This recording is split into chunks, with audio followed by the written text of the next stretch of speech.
फड़दा मेरी बाँ, जे तू ना फड़दा मेरी बाँ असां रुड़ जाना सी सानू किते न मिलदी थां असां रुड़ जाना सी। तो प्यारे, हम लोग इस लायक नहीं, मैं अपना बात कहती हूँ, आपका तो आप लोग जानो, हम अपनी बात कहते हैं कि हम इस लायक नहीं थे कि कहाँ से उठाया। अगर हम अपना बैकग्राउंड याद करते हैं तो लगता है कि नहीं, गायकी कहाँ से उठाया और कहाँ पे पहुँचाया और कहाँ पे साधना हुई हमारी 13 साल बाई जी के पास, और कहाँ से लाए और फिर बीच में क्या क्या मोड़ आए और फिर उन्होंने स्वामी जी को भेजा और कैसे कैसे करके ये एक नया परिवार जुड़ा। ये सारी लीला श्री गुरु महाराज जी की है और इनके सिवाय और कोई आप मैं कर सकते हैं। सानू तो ये नहीं पता चलता असं इत्थे बैठे साढ़े घर की हुंदा पिया, और इनको पूरी सृष्टि का पता बैठे बैठे क्या क्या खेल करते रहते हैं, किसी को कुछ भी पता नहीं चलता। वैसे भी कल पितृ विदा हो गए और आज नवरात्रे आ गए, ठीक है। अच्छा, एक सवाल पूछें? आप कहोगे आपका तो सत्संग ही सवालों से शुरू होता है। ये पितृ वितृ काहे मनाते हो? या मैं ये पूछूं इसी सवाल को बदल के कि ये जो आप लोग पितरों के नाम से देते हो, क्या उन तक पहुंचता है?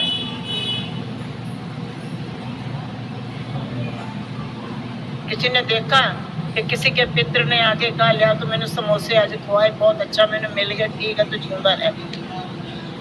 किसी को पता चला कुछ?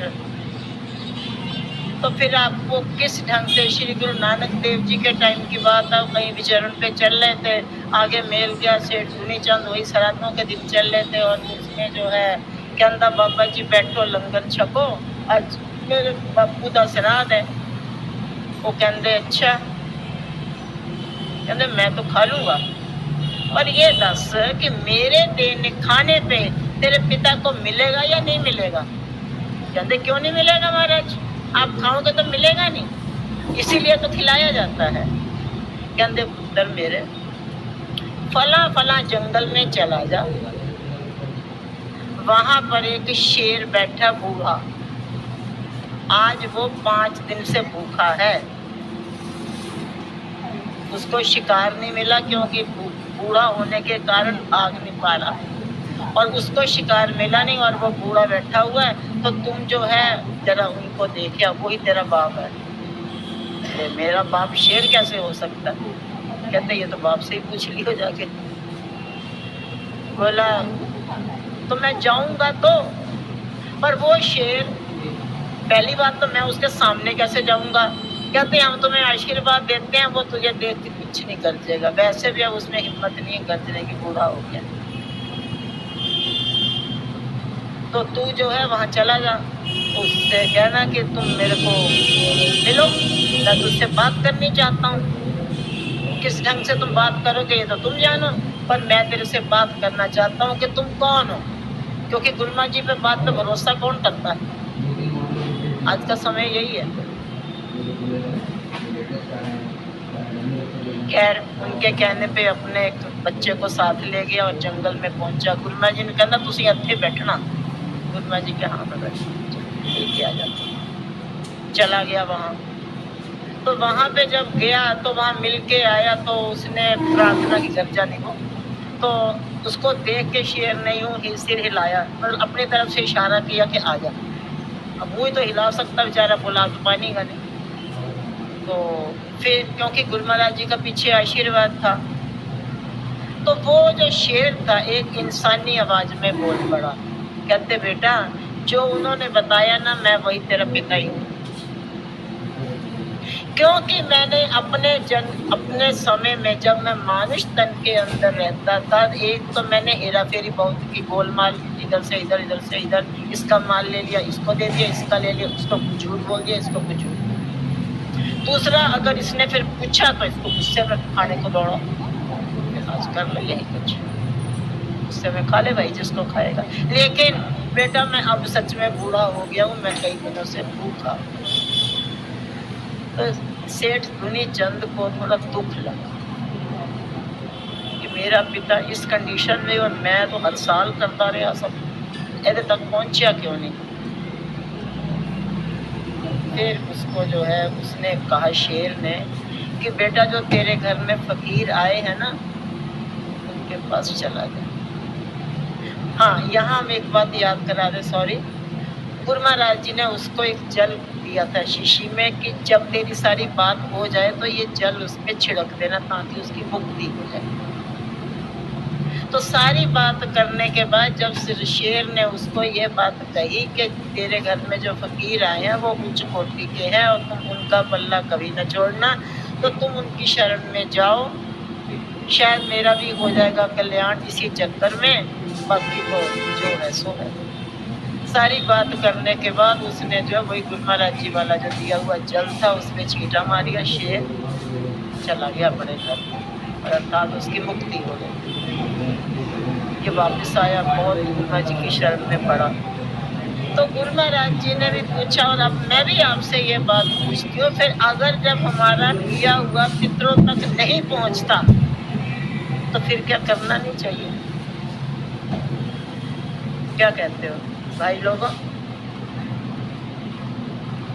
जब पितरों तक पहुंचना ही नहीं है ये धुनीचंद जी की बात के अकॉर्डिंग, तो फिर करना चाहिए या नहीं?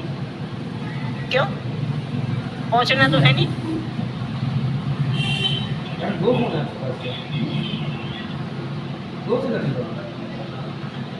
तो बाबा जी ने पहुंचा दिया ना, बाबा जी साढ़े को कितने अंदर में ये बता सकते हो कि ये शुरू किसने कर दिया? तो मैंने तो किया नहीं, तुमने किया हो तो पता नहीं। हमने ऐसे काम मैं नहीं करती। वो बाबा जी बैठे हैं, उनकी याद आ गई। कल बैठे बैठे बाबा जी की बात हमको एक बात बहुत अच्छी लगती है, पास बैठेंगे तो वो कोई ना कोई सत्संग की बात जरूर चला देते हैं। तो कल कहते हैं बाबा जी, भाई जी एक गल दसो, ये श्राद्ध बराद जो करते ये शुभ है या अशुभ है? ये माता बैठे थे सामने, माता बोली अशुभ भी नहीं है जिसकी शुभ होना। मुझे दोनों उनकी बात पे भी हंसी आई, उनकी बात पे भी हंसी। मैंने कहा इनको पहले बोलने दो। फिर इन्होंने आपस में बातचीत की, बाद में मैंने कहा मैं शुरू हो जाऊँ। हकीकत ये है, आप में से कोई भी ऐसा नहीं होगा जिसने जो राजा हरिश्चंद्र को ना जानता हो, और वो दानवीर सबसे ज्यादा थे, है ना। उन्होंने अपने समय में खूब सोना चांदी दान किया, खूब, बहुत कुछ। सतयुग की बात है ये, उसके पहले श्राद्ध नहीं होता था, तभी से चले। तो इन्होंने जो है दान सोना चांदी हीरे मोती कभी कुछ रोज करते थे। जब उनका शरीर छूटा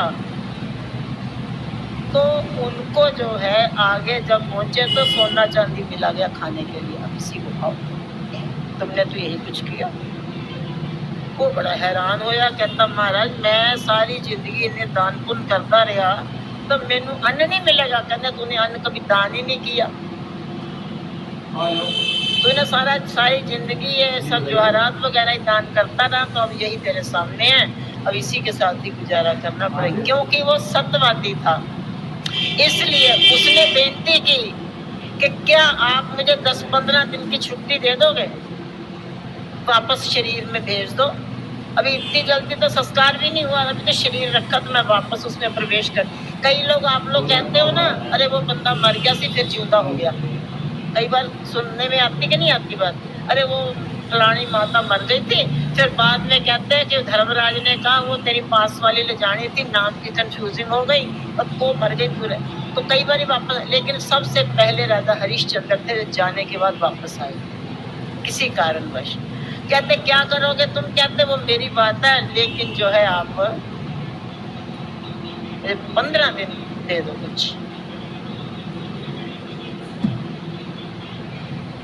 सत्यवादी थे, मानना पड़ा धर्मराज को।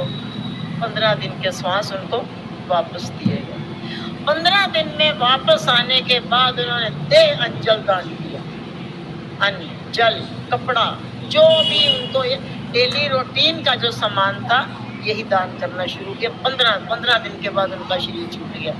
जब वापस ऊपर पहुंचे तो धर्मराज ने और भगवान विष्णु ने उनको दर्शन देते हुए कहा, आने वाले समय में ये क्योंकि तुमने चाहे, क्योंकि अब तुम मर गए और पितरों में आ गए, पर तुमने अपने लिए तो सब कुछ किया, पितर हो गए ना, तो इस चक्कर में जो है ये पितरों के नाम से ही जो है ये दिन पितरों के नाम से जाने जाएंगे। और इन दिनों में जो कोई जितना भी अंजल वगैरह दान करेगा उसको पलट के आगे 10 गुना अपने, हम अपने पितरों का तो करना है तो जीवते जी कर लो, अपने बुजुर्गों को कुछ देना तो जीते जी कर लो। मरने के पीछे हो, पता नहीं वो केड़ी योनि च बैठे हुए, वो कौन सा देखने आ रहे हैं कि तुम क्या कर रहे हो। मरने के बाद पता चलता कुछ, जीते जी तो तुमने अपने घर वालों को बुजुर्गों को पानी ना पूछा तो पीछे तुसी शरबत की दुकान लाई जाओ, क्या होना। बड़ों को पहुंचाना है कुछ तो अभी कर लो जो कुछ करना है, बड़ों का आदर सम्मान करो, बड़ों में कुछ नहीं चाहिए। सारी जिंदगी वो हम लोगों को बेटा बेटा बेटा बेटा करके वो बड़ा करते रहे, आज वो भी चाहते हैं उनके मन में भी, क्योंकि बड़ा होने के बाद फिर वो बच्चा हो जाता है, बड़ा बुजुर्ग बच्चा बूढ़ा एक सवाल। तो जब बच्चों की तरह उनका हो जाता है तो फिर वो बुजुर्ग भी ये चाहते हैं कि हमारा बच्चा हमसे प्यार से बात करे। लेकिन आज की औलाद, अरे पापा तुम्हें कुछ पता तो है नहीं, जाओ तुम बैठो जाए। दादाजी आपका तो चश्मा ही टूटा रहता है, मैं कहाँ तक बनवा के दूं, आप मैं अपना परिवार देखूंगा तुम्हारा चश्मा, बाद में तुम बड़े बड़े लंगर लगाओगे तो क्या होगा। हमने ये जो कुछ 15 दिनों के अंदर जो है ये राजा हरिश्चंद्र का उपकार है हम सब पे, हम इन पे जो है जो कुछ भी करेंगे इन दिनों में ये एक हमारा अलग से रजिस्टर तैयार हो जाएगा और वो फाइल हमारी एक अलग से तैयार होएगी, ताकि कभी भी हम इस दुनिया से विदा हों देर से 100 साल बाद 1000 साल बाद तो जाना ही जाना प्यारे, हमारा रजिस्टर आगे से लग। ये हम पितरों को कुछ नहीं कर रहे, आज साढ़े मां का श्राद्ध है, साढ़े प्यो का श्राद्ध है, ये सोचो तुम अपना ही कही आते, मैं तो अपना कर चुकी, मजाक नहीं कर रहे, मैं सच बता रही, मैं अपना श्राद्ध कर चुकी। कल भी बता रहे थे वो एक अमृतसर से माता आई हुई थी, तो हम लोग उसको नानी जी कहते थे। तो वो जो है उसने जैसे जो है एक दिन ये श्राद्धों के दिन चल रहे थे तो मेरे पास ही थी, तो मेरे से कहती है पुत्र जी,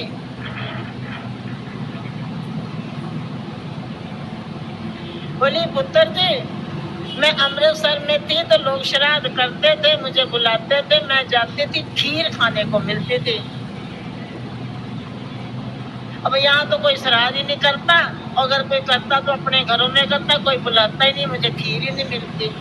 अब आगे से हम कह रहे हम, मैंने कहा नानी जी ये की गल है, मैं अपना श्राद्ध कर लेंगी और खीर बना लेंगे, या तो माता जी मुझे रोकते। आगे से माता बोली हाँ हाँ पुत्र जी मरिया कि ने कीता, लोग अपने हथी कर लो तो बड़ा अच्छा होता। गार्गी तैयार, अब तो गार्गी नहीं बनी चरणजीत थी, अब हम तैयार। अब हमने दूसरे दिन उसी दिन रात को छोले छोले जो जो आडम्बर आप लोग सब बनाते हो मैंने सारा बनाया, तो पत्ते भी दिया, मैंने सारी आइटम बनाई और गुरु महाराज जी को भोग लगवाया। मेरा श्राद्ध है, गुरु महाराज जी भी सोचेंगे लगता है कि बुद्धि भ्रष्ट हो गई। गुरु महाराज जी ने खाया कि नहीं खाया ये तो गुरु महाराज जाने, लेकिन फिर उसके बाद पंडितानी भी थी, तो मैंने कहा नानी जी आप भोग ले लो, नानी जी को दिया और कुछ पैसे ऐसे भी दे दिए। उसके बाद में थाली आई पापा के पास, पापा ने यूं थाली देखी, कहते आज कुछ है क्या। मैं तो कुछ नहीं बोली मारे डर के, वही माता ही बोली, कहती पुत्र जी खा लो, आज ना चरण का श्राद्ध है। पापा बोले बुद्धि भ्रष्ट होगी, चरण का श्राद्ध है, क्यों नहीं धी दा जो श्राद्ध प्यो ही खाया करने। चुप, ओ थाली ओ मारी लगा के कितने गए छोले, कितने गई खीर, कितने गया सारा कुछ। कहते मैंने नमकीन चावल बना दो, खिचड़ी बना दो, मैं नहीं खाता, अपना शराब तो खुद ही खा। दिमाग खराब है। अगला साल आया तो पापा हमारे बीच में नहीं। अब उधर माता के साथ क्या होता है, माता ने तो खा लिया, रात को उसको नाना जी धर दबोचा, पकड़ी संगी होगी। सवेरे उठी, उठ के बार बार मैंने कहा पुत्र जी ये ले लो, पुत्र जी है कैसे, कहती पुत्र जी ये ले लो। मैं माता क्या हो गया, कहती रात को मुझे तेरे नाना जी मिले और इतना उन्होंने मेरे को दबा के गला कहा, कहते तेरी शर्म नहीं आई, चूंगी दोतरी का सवाल तू ही खाना, दिमाग खराब तेरा, अभी दोतरी था और चूंगी था सलाद खा के। अरे तूने खीर खानी थी, वैसे ही कहती जो बेटा थोड़ा खीर बना ले, तो तूने सलाद का नाम क्यों लिया। खूब जो नाना जी ने अपनी भाषा में उनको जैसे भी समझाया, ये तो वो जाने। सवेरे मुझे मैसेज मैं क्या खत्म हो गया तो हो गया, अब तुम चाहे मंदिर चढ़ा दो चाहे अपने पास रखो, अब मैं वापस ना लेने की, मेरा सलाद हो गया। मैंने कहा चलो कम मेरा बस। तो ये जो सहराज सा जो किया जाता है, तो ये एक तरह से हम अपने लिए ही कर रहे हैं। कर लो याद पितरों को, ये नहीं कि लोग पितरों को याद करना ही बंद कर दो, तो पितरों को याद कर लो, लेकिन उसमें हम जो कुछ भी कर रहे हैं कर हम अपने लिए ही रहे। और आज से माता रानी आ गई हैं, तो जय माता दी सबको। श्री गुरु महाराज जी कृपा करें, आशीर्वाद बख्शें। बात शुरुआत में चली गई उनके एहसानों की।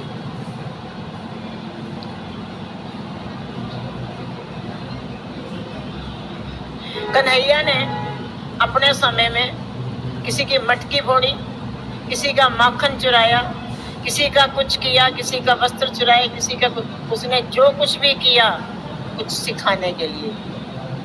मटकी तोड़ी, उसके पीछे कारण था कि उन्होंने ये सिद्ध करना था कि ऐ जीव संभल जाओ, ये शरीर भी मिट्टी का मटका है और ये तुम्हारे सर पे भी मिट्टी का मटका है। जैसे मैंने एक बांसुरी मारी और बांसुरी मटका टूट गया, ऐसे ही इस पे किसी दिन भी एक भी थप्पड़ पड़ गया काल का, ये भी टूट जाएगा। वस्त्र चुराए, उसके पीछे वो ये सिखाना चाहते थे,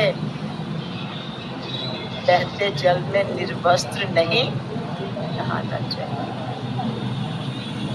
मक्खन खाया, चुरा के खाया मक्खन। इनके घर में तो 9 लाख गाय थी, इनको तो कमी नहीं थी, लेकिन वो जानते थे कि ये जो उनके ग्वाले हैं ये बड़े गरीब है। जो होता है मक्खन वो मथुरा चला जाता है कंस के पास, तो बड़े हैं तो वो चुरा के सब ग्वालों को खिलाया करता था और खुद भी लेप लेता था और बाद में सब लोग उसी को पिटवा देते थे। बताओ मेरा छोड़ बोला सा भाई।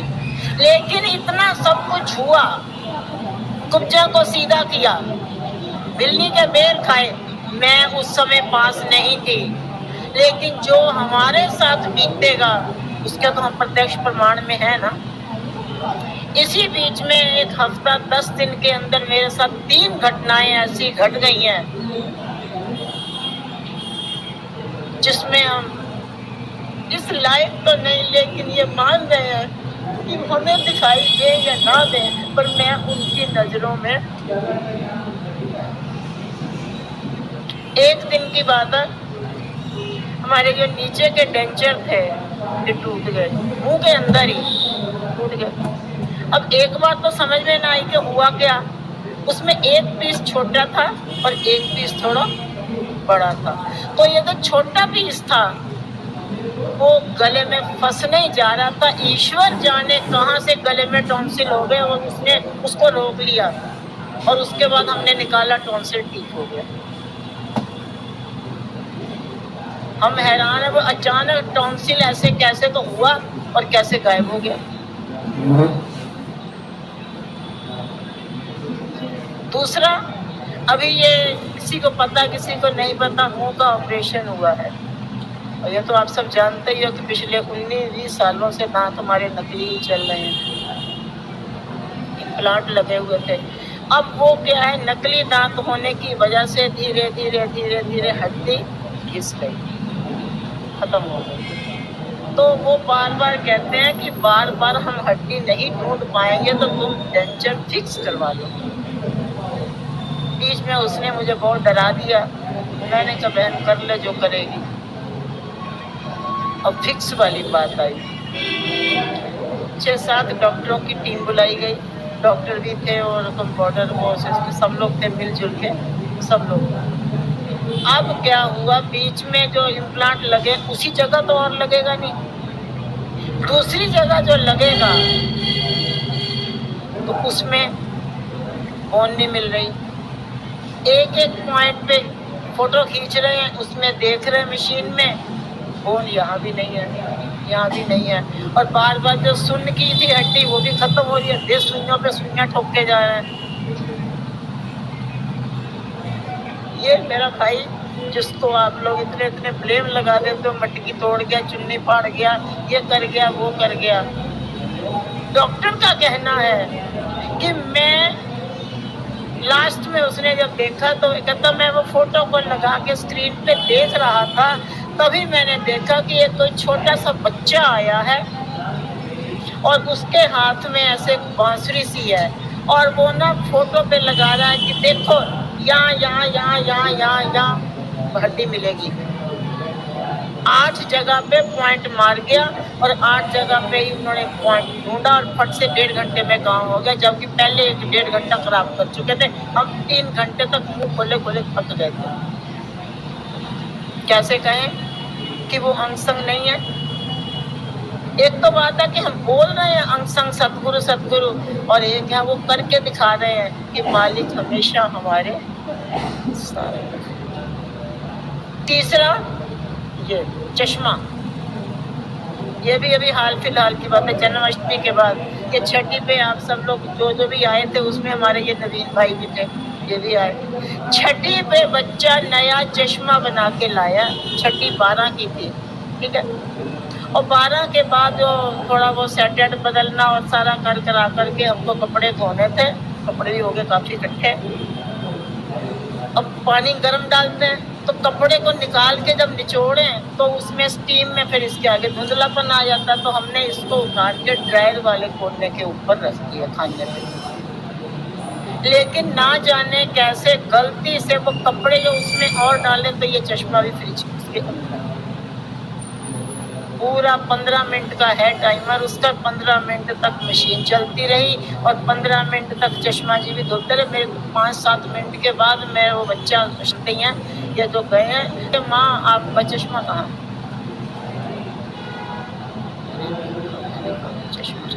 बाहर देख उधर देख, इसको दौड़ाया, बोले चश्मा तो नहीं। मैं कल लगता गया। अब मैंने कहा नया चश्मा, सही बताऊं तो दिल से इतना दुख लगा। मैंने कहा गाली, अभी छठी में बच्चा लाया, 12 तारीख, अभी तो हफ्ता भी नहीं हुआ, घर जाके उसने ढंग से सेटिंग ना की होगी बच्चे ने और ये शहीद हो गया। बड़ा दुख लगा भाई। कहते हैं ना वो तो सबका भाव रखते हैं, उस बच्चे का कैसा भाव था। और हार्डली दुख तो मुझे भी बहुत हुआ। पहले एक चश्मा ये लेके गया, उसको बंदरों ने चबा डाला, वृंदावन गए थे। अब ये दूसरा हुआ तो ये वॉशिंग मशीन में चला गया। और मैंने कहा गाड़ी तो बच्चों से भी गई भी थी, दूसरे दिन चश्मा तोड़ देती, एक तो चश्मा महंगा बड़ा बनता है। बड़ा सच में दुख लगा, लेकिन उसकी लीला क्या बताएं। कपड़े एक एक करके निकाले, निचोड़ के बाहर फेंके, उसमें टब में डाले और धीरे धीरे देखा तो एक कमानी हाथ में आ गई। उस चश्मे की एक कमानी निकल के हाथ में आई। फिर और निकाले तो दूसरी साइड पे दूसरी कमानी भी आ गई। बाद में जब सारे कपड़े निकाल दिए, अरे इतना ये सोचो तो ये फ्रेम कमानियाँ टूट गई, टूटी के निकली पता नहीं, कमानियाँ टूट गई और फ्रेम शीशे समेत एज इट इज पड़ा हुआ।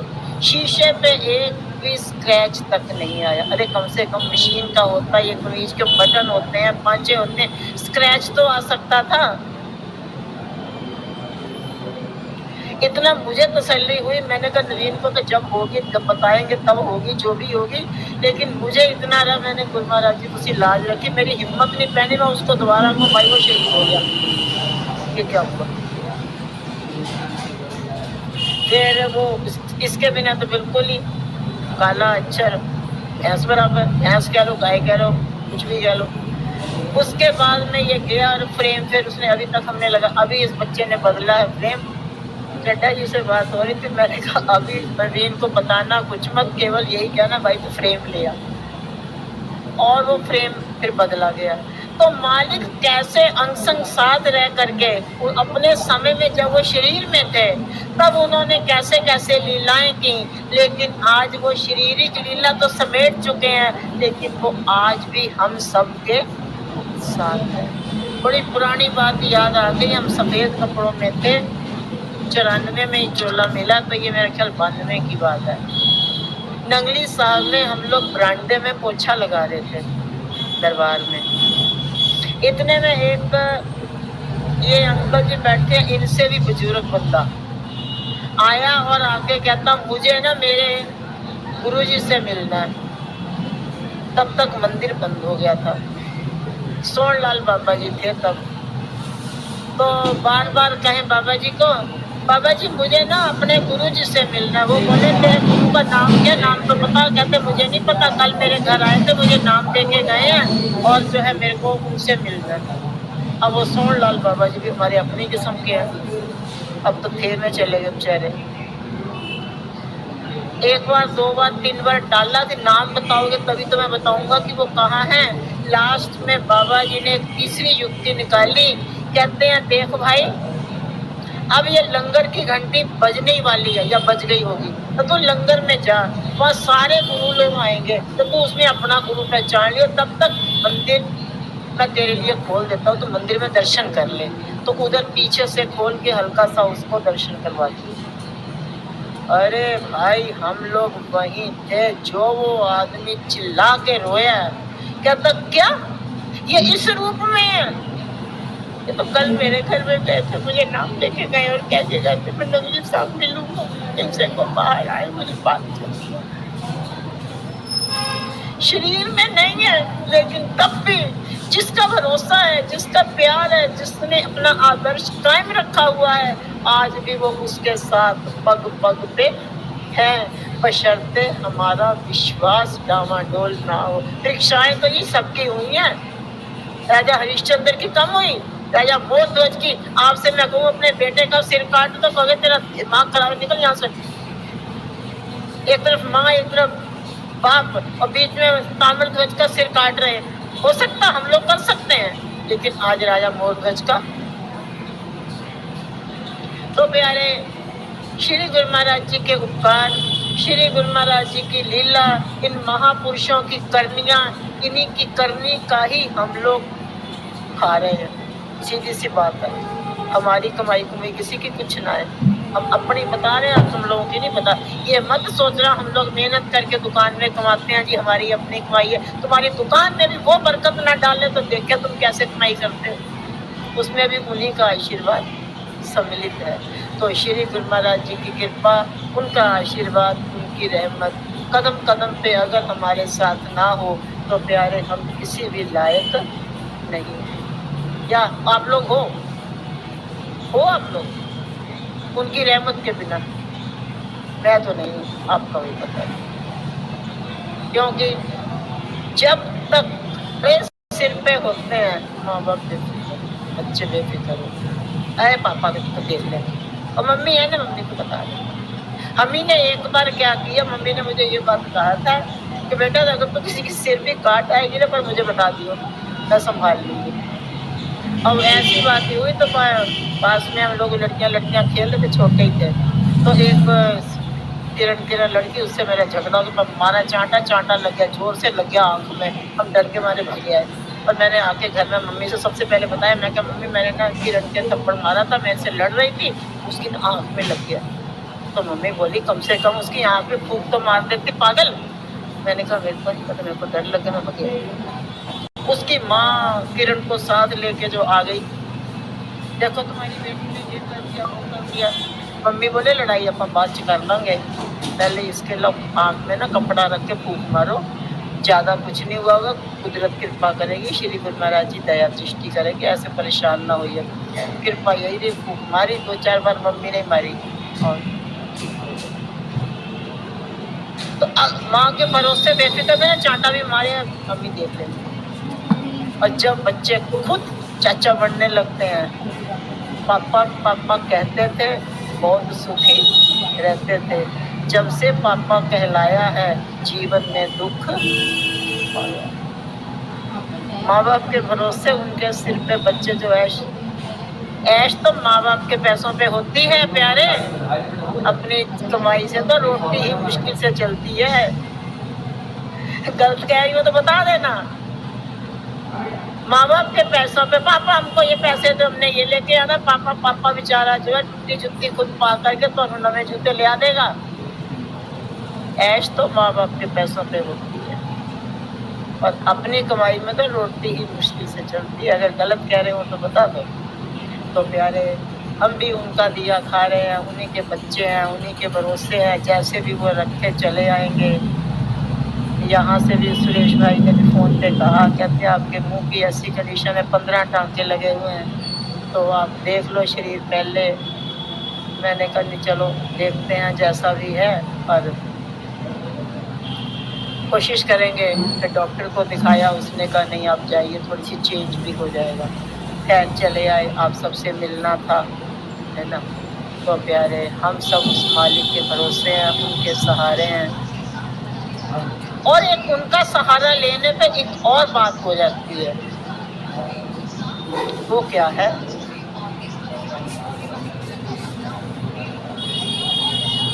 मेरे अपने भी बेगाने सन, मेरे अपने भी बेगाने सन, जद कल नल लाया जेड़ी नी मैं उस घड़ी दा मुल पावानी, मैं उस घड़ी दा मुल पावा।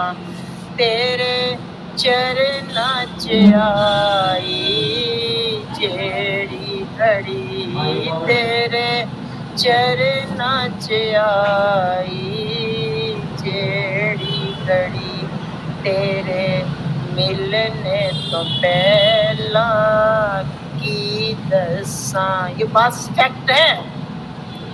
तेरे मिलने तो पहला की दसां, मेरे अपने भी बेगाने सन, अज बेगाने भी अपने ने, अज बेगाने भी अपने ने। तुसा चरणी जलाया जेड़ी घड़ी, तुसा चरणी जलाया जेड़ी घड़ी नी मैं उस घड़ी दा मुल पावा।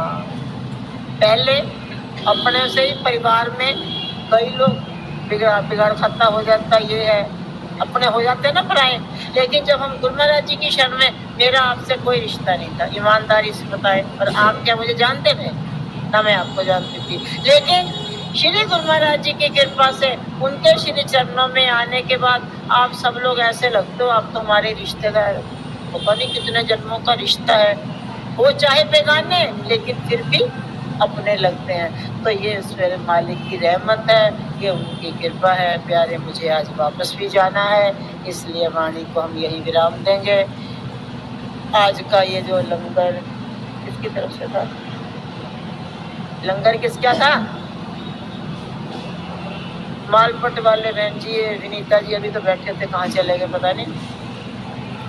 उनकी तरफ से श्री गुरु महाराज जी उनकी को कमाई में बरकत बख्शें, आशीर्वाद बख्शें। और आप सब भी प्यारे, निराश नहीं होना।